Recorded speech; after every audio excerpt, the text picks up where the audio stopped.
Good morning বন্ধুরা, তোমরা সবাই কেমন আছো? আশা করি ভালো আছো আর আমিও ভালো আছি। এখন বাজে ঘড়িতে সকাল 10টা।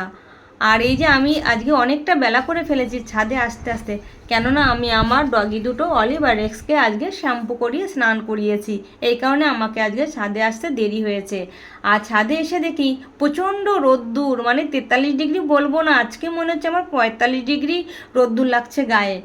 একদম খা খা করছে রোদ্দুরে। তো বন্ধুরা, আমার পেছনে যে আম বাগানটা দেখতে পাচ্ছ, এই আম বাগানে প্রত্যেক বছর প্রচুর প্রচুর আম হয়, কিন্তু দেখো বন্ধুরা, এই বছরে একটা আমও হয়নি। আর প্রত্যেক বছর কালবৈশাখী ঝড় উঠলে আমার ছাদও আমে ভরে যায়, পরের গাছের আম। তো বন্ধুরা, ছাদে আম পড়লে কুড়োতে বেশ ভালোই লাগে। যাই হোক, এবছরে আর মানে হয়নি আম, আর পরেও নি। তো বন্ধুরা, এই যে জামা কাপড় মেলছি, তো আজকে এই রোদ্দুরে এত কষ্ট হচ্ছে, আর তোমাদের দাদাভাইয়ের কথা খুব মনে পড়ছে। সে যখনই ছুটি আসে, আর আসলেই আমি সকালবেলা বাসি কাজ সেরে বালতি ভরে রেখে দিই কেচে কুচে, তারপরে আমি রান্নায় ঢুকে যাই। আর তোমাদের দাদাভাই এই সব জামা কাপড়গুলো নিজে রোদ্দুরে এসে মেলে দেবে, তারপরে আবার গাছে জলও দিয়ে দেবে। তো বন্ধুরা, কথা বলতে বলতে আমার জামা কাপড়গুলো মেলা হয়ে গেছে, এখন আমি গাছে জল দেব। তাই এই গাছে যদি একবেলা আমি যদি জল না দিই, তাহলে এই গাছের দিকে আর তাকানো যাবে না। একদিন চিড়িয়াখানায় আমরা সবাই ঘুরতে গেছিলাম, তো সেদিনকে আর জল দেওয়া হয়নি। পরের দিন এসে দেখি আমার গাছগুলো সব নুয়ে গেছে, মানে আর ওই দ্বিতীয় দিন যদি আমি আর জল না দিতাম, আমার গাছগুলোকে আর আমি ফিরে পেতাম না। তো বন্ধুরা, এক এক করে আমার সব গাছে জল দেওয়া হয়ে গেছে। আর সবচেয়ে মজার কথা কি জানো বন্ধুরা, এই যে ছাদে যে জল দিচ্ছি, আর এই যে কালো যে বড় বড় গামলার মধ্যে গাছ পেতেছি, আর এখানে জানো তো, এই যে বড় দুটো টব আছে, এখানে হেলেঞ্চা শাক লাগিয়েছি। তো বন্ধুরা, এই দেখো হেলেঞ্চা শাক দেখতে পাচ্ছ, এই যে ঝুলছে, হ্যাঁ এইগুলোই হেলেঞ্চা শাক।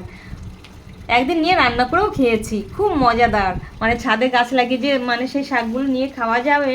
তা এই যে যে পেয়ারা গাছ দেখতে পাচ্ছ, এই পেয়ারা গাছের মধ্যে বস্তার মধ্যে আমি কুটনো খোলা রেখে দিয়েছি, এখানেই পুষছে আর এখানেই সার তৈরি হচ্ছে। আর আমি জল দিচ্ছি, ধুয়ে পচা কুটনো খোলা জলটা ওই গাছের গোড়ায় পড়ছে। তো বন্ধুরা, কথা বলতে বলতে জল দেওয়া হয়ে গেল, আর বাকি ছিল আমার ছাদে এখন ফুল তোলা। নিচে থেকে কাঠটকর কয়েকটা তুলে এনেছি, আর আজকে ছাদে অল্প পরিমাণ ফুল হয়েছে, তো ফুলগুলোও তোলা হলো। তো বন্ধুরা, এখন আমি নিচে যাব, আর নিচে গিয়ে এখন স্নান করে আমি পুজো দেবো, তারপরে রান্নায় যাব। তা বন্ধুরা, আমার সব কাজ হয়ে গেছে, আশি বাঁচি পুজো দেওয়া, এবার আমি রান্না করতে বসেছি। আর এই যে দেখছো যে রান্না করছে, এটা মানকচু। আর মানকচুর সঙ্গে এই যে এটা খয়রা মাছ নিয়েছি, খয়রা মাছ দিয়ে মানকচু দিয়ে একটা পাতলা পাতলা গরমে যেমন ঝোল করে সেরকম পাতলা ঝোল করে নামিয়ে নিলাম। আর এই খয়রা মাছগুলো এই মানকুচু দিয়ে খেতে বেশ ভালো লাগে গরমকালে, পাতলা ঝোল কাঁচা লঙ্কা চিড়ে দিয়ে। আর বন্ধুরা, এখানে অলিভ আর রেক্সের এখন আমি মাংস সেদ্ধ করব, তার আগে আমি আমাদের মাংসটা এখন বসিয়ে নেবো। আর এখানে এক সাইডে ভাত ফুটছে, আর আরেক সাইডে মাংস ঝোল করব। তাই এখানে যে মাংস ঝোলটা বসিয়েছি, আলুগুলোকে একটু কষিয়ে নিলাম ভালো করে লাল লাল করে।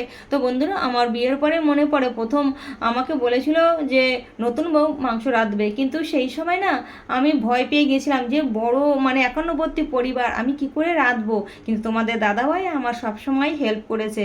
2 মাসের ছুটিতে এসেছিল বিয়ে করতে, তো সেই 2 মাসের ছুটির মধ্যে আমাকে সব হাতে খড়ি দিয়ে শিখিয়ে গেছে। তো পাশে বসেছিল আর আমাকে বলেছিল, দেখো এইভাবে এইভাবে করবে।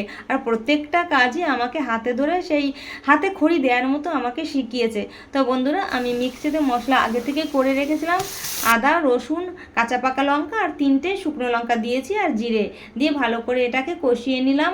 আর আমি মাংসটাকে না আগে প্রথমে একটা লেবু কেটে ওটাকে ম্যারিনেট করে রেখেছিলাম।